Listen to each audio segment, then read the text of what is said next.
사람을 먼저 생각하는 본격 시사 클래스 오창익의 뉴스 공감을 듣고 계십니다. 네, 이번 코너는 아주 중요한 인터뷰를 저희가 준비했는데요. 청취자 여러분은 정부 부처에 대해서 얼마나 알고 계세요? 정부 조직도를 보면 기획재정부, 교육부, 과학기술, 정보통신부, 외교, 통일, 법무, 국방 이런 순서로 나와 있는데 제가 생각할 때 가장 중요한 부처는 지금 소개해드릴 분이 장관으로 일하는 부처입니다. 청취자 여러분 한번 맞춰보시고요. 일단 소개해드리겠습니다. 정황근 장관님 모셨습니다. 어서 오십시오. 네, 안녕하십니까. 네. 부처 이름이 가끔씩 바뀌어서 청취자들 중에서도 정확히 기억 못하시는 분들도 있는데요. 정확한 이름은 뭐죠? 정식 명칭은 농림축산식품부고요. 그러니까 농업과 림은 임업, 임업, 축산과 식품. 그러니 제일 중요한 부서네요. 네, 뭐 먹을거리를 망라하고 네. 있고 약칭으로 농식품부라고도 농식품부. 하고 네. 또 농림부라고도 하고. 네, 그래서 저희가 모셨습니다. 왜 곧 설이니까 네, 예. 지금부터 이제 장을 보러 다니시잖아요. 네, 예. 그러면 제수용품, 뭐 차례상 이런 것도 많은 분들이 걱정하실 텐데 그런 역할도 지금 장관님이 해주시는 거죠? 그럼요. 아이고, 지금 시점에서 제일 중요한 업무 중에 하나입니다. 네네. 설 성수품 공급. 네네. 그러니까 그다음에 차례상에 올리는. 그렇죠. 네네. 그러니까 차례상뿐만 아니고 설 때는 우리 가족이 모이는 시기니까. 네네. 뭐 평상시 먹는 것보다 과일부터 축산물, 채소 다 많이 고기도 좀 더 팔리고 그런 건가요? 예. 그래서 네. 뭐 배 같은 경우는 거의 한 3-40%가 설 때 소비가 되고. 네. 전체 생산량의 3-40%가. 그렇죠. 왜냐하면 주로 선물용으로 많이 하니까. 네네.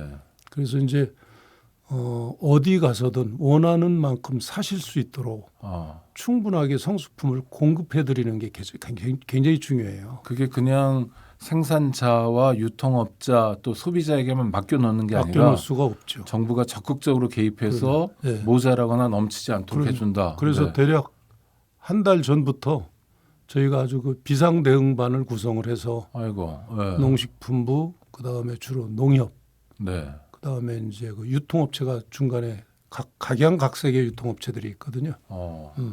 이게 이제 우리가 먹는 농산물, 축산물 이게 다 생물이잖아요. 그렇습니다. 네. 그래서 이제 콜드 체인이라고 해서 냉장으로 유통이 돼야 되고, 그러니까 아무데나 갖다 놓을 수가 없죠. 네. 그 냉장 유통한다는 게 저장고, 산지에서부터 콜드 체인이 돼 있어요. 네네. 소비지까지. 네. 그 망이 딱딱딱 돼 있기 때문에 그 망에 적절한 농산물이 품목별로 제대로 갖춰져 있느냐, 그게 중요하죠.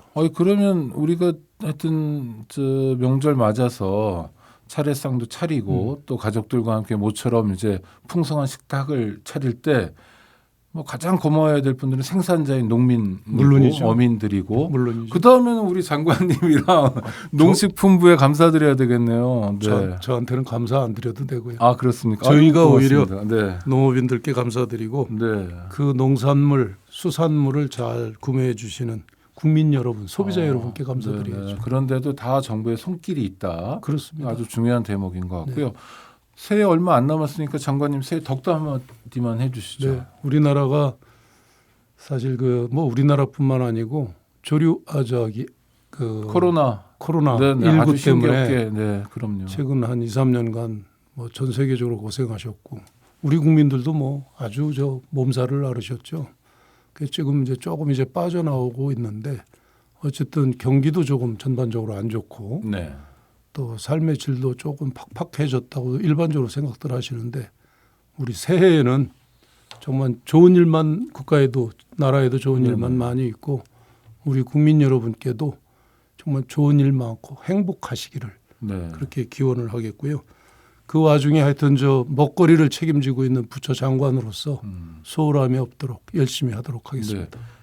개인적인 질문을 해서 죄송한데 장관님 고향은 어디세요? 저는 충남 성안입니다. 성환, 네, 천안에 배로 유명한. 그렇습니다. 네, 그러니까 천안시 성환읍 이렇게 되나요? 그렇습니다.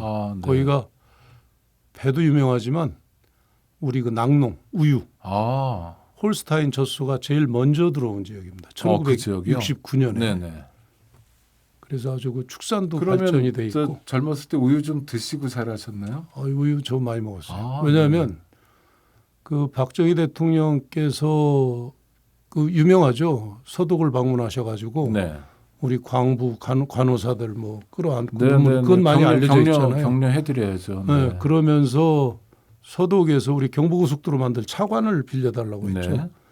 그다음에 알려지지 않은 게 뭐가 있냐면 우리 어린이들한테 우유를 좀 먹이게 해달라 해가지고 아, 독일에서 홀스타인 젖소가 200마리가 처음으로 들어왔어요. 그게 69년이고 그게 제일 처음 들어온 데가 그렇지. 성환이다. 성환인데 아. 100마리가 성환으로 왔고 네네. 성환에 가면 국립정축장이라고 국가의 그 목장이 있었고 네. 그다음에 100마리가 지금 그 옆에 그 평택 옆에 안성에 네.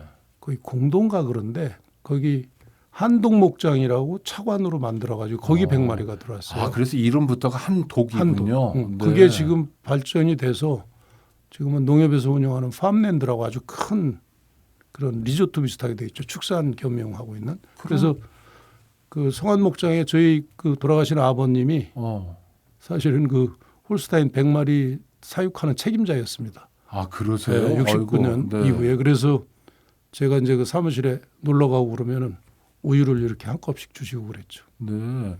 그 농식품부 장관에 최적화되신 분 같은데 직업 공무원이셨죠? 직업 공무원이었죠. 처음에 입직은 어디로 하셨습니까? 저 말씀이죠. 네네.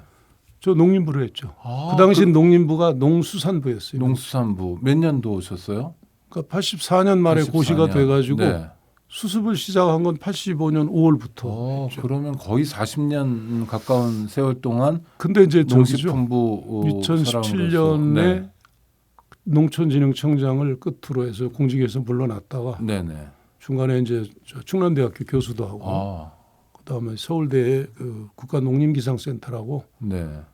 그 법인이 있는데 재단 법인이 있는데 거기서 무보수로 한 3년 일을 했죠. 네, 좋습니다. 네. 그러니까, 그러고 이번에 이제 장관으로 네, 다시 네, 돌아온 네. 거죠. 그러니까 윤석열 대통령 취임과 동시에 농식품부 장관이 되신 초대 거잖아요. 장관으로. 네. 네. 그러니까 9개월 정도, 8개월 이렇게 지났는데 네. 소회도 있으실 것 같고 네. 또 2023년을 맞는 포부도 있으실 것 같은데 궁금합니다. 그러니까 이제 우리 농업이라는 게 사실은 국가의 근본이자 기간 산업입니다. 네. 근데 사실 농촌의 그 농업 인구도 고령화되고 또 이제 절대 수가 많이 줄어서 농촌 농업 인구 자체가 네. 많이 과소화되고 있고요. 특히 문제가 젊은 사람들이 없습니다. 그래서 40대 미만으로 우리 농가가 지금 102만 가구예요. 인구로는 220만. 농업을 하는 분. 네네. 농촌 인구가 약 1,000만인데 읍면에 거주하는 분을 농촌 인구라고 그러거든요. 네. 그중에 농업하는 분들이 220만인데 가구로는 102만 가구예요. 평균 연령은 어느 정도입니까? 지금 평균 연령이 한 66세대니까. 근데 네. 42만 젊은 청년 농업인들이 12,400가구밖에 없어요. 네. 그래서 이제 그 문제를 해결하는 게 가장 중요하다고 생각을 하고 그래서 이제 농업을 미래로 끌고 가야 된다 그래서 미래성장산업화, 뭐 스마트팜 젊은 사람들이 네. 많이 찾는 그다음에 무슨 요즘에 이제 푸드테크 같은 거 그런 쪽으로 애를 쓰고 있고 특히 지난해 이제 러시아 우크라이나 전쟁 이후에 공급망 교란을 겪으면서 우리가 식량 문제를 세계적으로 같이 그렇죠. 겪고 있잖아요. 밀도 그랬고요. 네. 근데 우리나라는 사람이 먹는 식량 자급률이 44%밖에 안 되고 네. 가축이 먹는 것까지 포함하면 80%를 해외에 의존합니다. 그럼 우리가 스스로 조달하는 건 20%밖에 20%밖에 안 되는. 네. 고기를 많이 소비하면서 네. 국내는 우리 농지가 워낙 좁으니까 네. 거의 사료곡물은 전량 100% 다 사오는 형편이에요. 그러다 보니까 지난해처럼 이렇게 식량의 공급망에 문제가 생기니까 가격도 올라가지만 확보하는 데 큰 어려움이 있었죠. 그래서 지금 이제 어쨌든 국내에서 어떤 방법을 동원해서라도 작업률을 최대한 높이고 또 하나 해외에서 어떤 요인이 생기더라도 우리가 안전하게 사올 수 있도록 공급망, 유통망을 확보하는 쪽이 중요하다고 보고. 장관님 그러면 네. 국제사회의 질서는 어떤 면에서 냉혹하기도 하잖아요. 그렇죠. 그럼 식량이 무기가 되고 그러기도 지금 하겠네요. 현재도 무기가 되고 있죠. 현재도 무기다. 그럼요. 그러면 대한민국이 엄청난 고도 성장을 했지만 어떤 면에서는 무기라고 생각하거나 그래서 우리의 생존을 생각하면 네. 취약하기도 하네요. 사실은 그동안 우리 국민들이 이제 성장 일변도로 가면서 네. 돈만 있으면 식량은 언제든 사다 먹을 수 있다는 그런 그 좀 자신감 속에서 살아왔어요. 어쩌면 아니함도 아니했죠. 네. 그러다가 지난해 이제 공급망 교란을 처음으로 사실상 겪어보면서 네네. 뭐 식용유도 부족하고 밀가루도 부족하고 뭐 우리가 고기도 많이 사오는데 고기값도 뭐 한 40% 올라가고 우리가 먹는 모든 게 지금 물가 올라가고 네. 또 기름값도 올라가고 뭐 이런 상황이 되니까 아 이게 큰일 났구나. 식량 문제가 이게 간단한 게 아니구나. 이렇게 국민들께서 인식하는 계기가 됐죠. 네. 그래서 그럴수록 정부의 역할도 또 중요하게 그래서 지금 강조되겠네요. 네. 지금 윤석열 정부에서 특히 농업 분야에서는 제일 중요하게 생각하는 게 식량 안보를 굳건히 하는 거. 네. 그다음에 우리 농업을 이제 미래로 끌고 가는 거. 그다음에 또 하나는 농촌이 그동안 많이 개발되고 하면서 난개발이 됐어요. 체계적으로 개발이 안 되고. 네. 그래서 이제 우리 국민들이 선진국이 되면 결국은 쉴 수 있는 공간이 농촌 공간이거든요. 그걸 그래서 우리 후대가 아주 행복하게 생활할 수 있는 그야말로 삶의 질을 높일 수 있는 그런 공간으로 바꿔야 되겠다. 크게 세 축을 가지고 제가 정책을 하고 있습니다. 근데 또 하나 중요한 거는 저는 서울 사람인데 어렸을 때 이제 할머니가 계시던 시골에 갔던 기억이 명절에 대한 기억이기도 하잖아요. 서울 그렇죠. 사람들은 그렇죠. 거꾸로. 그런데 꼭 서울 사람만이 아니라 도시 사람들이 굉장히 많은 상황이어서 고향이랄까 우리가 정서적으로 좀 기댈 곳이랄까 이런 곳으로서의 농촌의 역할도 중요한 거 아닙니까? 아주 중요하죠. 네. 아니 우리가 인간인 만큼. 네, 가면 갈수록 중요하고 사실은 우리 저 PBC에서 네. 가장 어울리는 파트가 바로 그런 쪽 같아요. 생명, 네. 농촌, 인간의 삶터 이런 거에 대한 관심이 굉장히 우리 방송에서 네네 그렇죠. 아주 저희가 많이 중요하게 가져야 될것 생각하죠. 같고. 네. 저희 저 농식품부도 사실 그쪽이 굉장히 중요하다고 봅니다. 그래서 네. 아주 핵심 과제로 지금 추진을 하고 있습니다. 그런 면에서 미래 농업을 위한 기반 조성은 어떻게 해야 됩니까? 그러니까 사실은 젊은이들이 많이 농촌으로 가면 좋겠는데 이게 그렇게 현실적인 모델은 아니다라는 얘기도 있었어요. 근데 지금 그 젊은 농업인들이 관심을 갖는 분야가 스마트팜, 네네. 스마트 농업 분야예요. 이거는 이제 우리가 농업하면은 땀 흘려 일하고 힘들고 이쪽으로 많이 생각을 했잖아요. 그렇죠. 근데 요즘은 모바일로 다 합니다. 그러니까 온실이나 축사 이거를 소위 핸드폰으로 다 조작을 하는 세상이 됐어요. 네네. 근데 거기에는 우리 저 젊은 사람들이 상당히 열광을 하고 그래서 그 우리 미래 농업의 한 축이죠. 농업을 스마트 농업으로 디지털 농업이라고 그래요. 네네.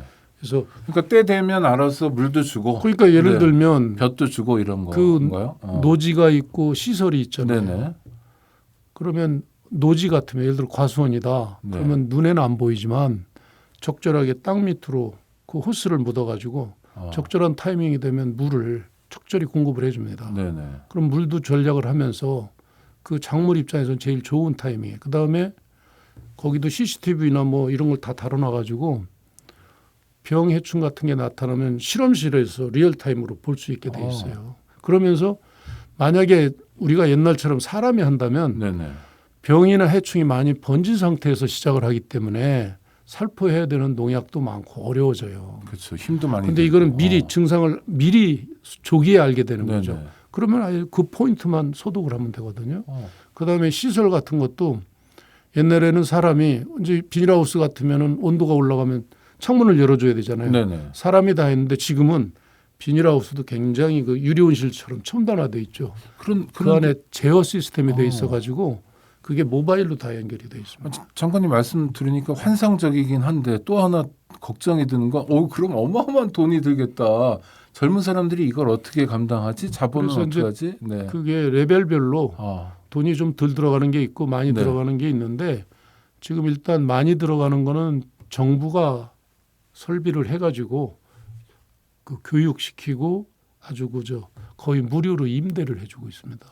그렇습니까? 그렇게 해서 거기서 몇 년간 소위 종잣돈을 벌어서 네네. 본인이 창업해 나갈 수 있도록 이렇게 하고 있고. 그럼 정부의 의지는 어떤 청년이 농촌에 가서 내가 농민으로 살겠다라는 결심만 하면 네. 대부분의 것들을 도와드릴 준비가 돼 있다 돼 이런 있어요. 말씀인가요? 돼 있어요. 주택 같은 경우도요? 주택도 임대주택도 있고 네. 그러니까 그쪽하고 다 연계가 왜냐하면 커뮤니티가 형성이 돼야만 젊은 사람들이 애를 키우며 생활할 수 있기 때문에 네네. 이게 종합적으로 지원되고 농지를 사고 싶다 하면은 그 농지 사는 자금도 빌려줍니다. 30년 동안 갚도록 천천히 갚도록 네. 한 번에 일거에 돈을 투자하면은 젊은 사람이 뭐 감당이 안 되니까. 그렇죠. 네.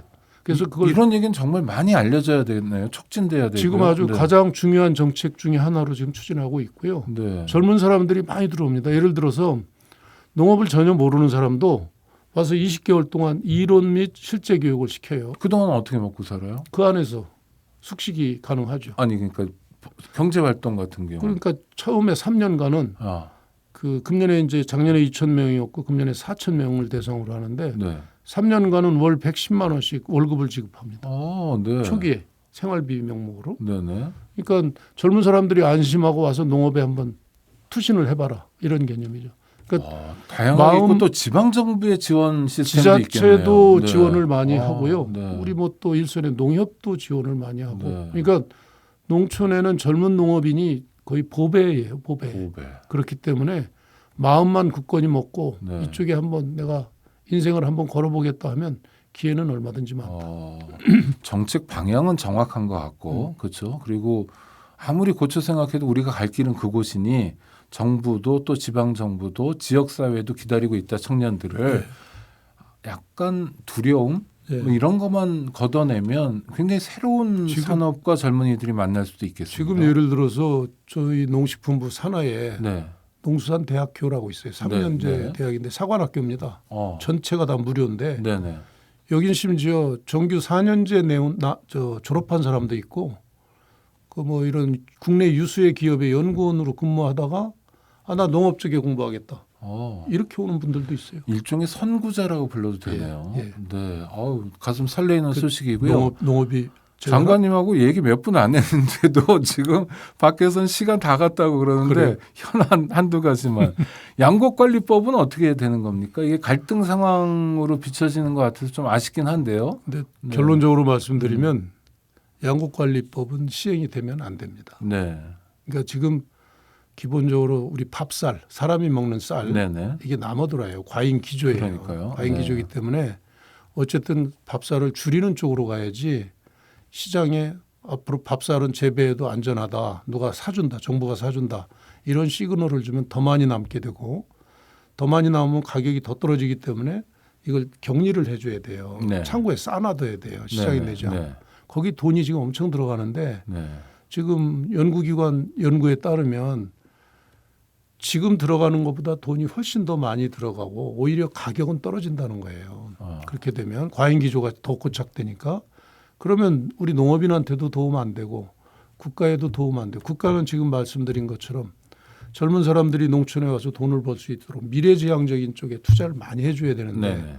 그쪽에 투자할 돈이 아무래도 어려워질 거 아니겠어요. 그래서 이 양곡관리법은 또 특히 중요한 거는 농민단체들 대부분의 단체가 반대하고 있어요. 이제는. 뭐 우리가 흔히 아는 전농, 간농 전농 쪽에서는 계속 하자고 그러고 하자고 전농 그러고. 계열은 네네. 그의 나머지 38개 단체는 어. 재고하라고 지금 성명서 발표하고 기자회견하고 그러니까 이렇습니다. 이 얘기는 사실 뭐 지역구와 농촌인 국회의원들의 필요나 요구도 있지만 어떤 면에서 정말 머리를 맞대고 앉아서 구체적으로 이렇게 플러스 마이너스 해가면서 짜야 될 더- 아주 중요한 쟁점이겠네요. 더 논의를 많이 해야죠. 그러니까 논의를. 이렇게. 그러기 위해서 장관님 준비가 돼 있으신 돼 거죠? 있고 저는- 언제든지 국회에서 그런 논의. 네, 계속 의원님들도 만나고 있고 그동안도 계속 주장을 했고 네네. 뭐 언론을 통해서 아마도는 쌀을 수출하면 되지 않냐라고 생각하는 사람들이 있는데 이건 좀 답답한 그러니까 얘기겠죠. 우리가 경쟁력은 없죠. 가격 경쟁력. 일부는 하고 있지만 네. 원래 국제가격보다 배 이상으로 이렇게 비싸기 그러니까요. 때문에 네.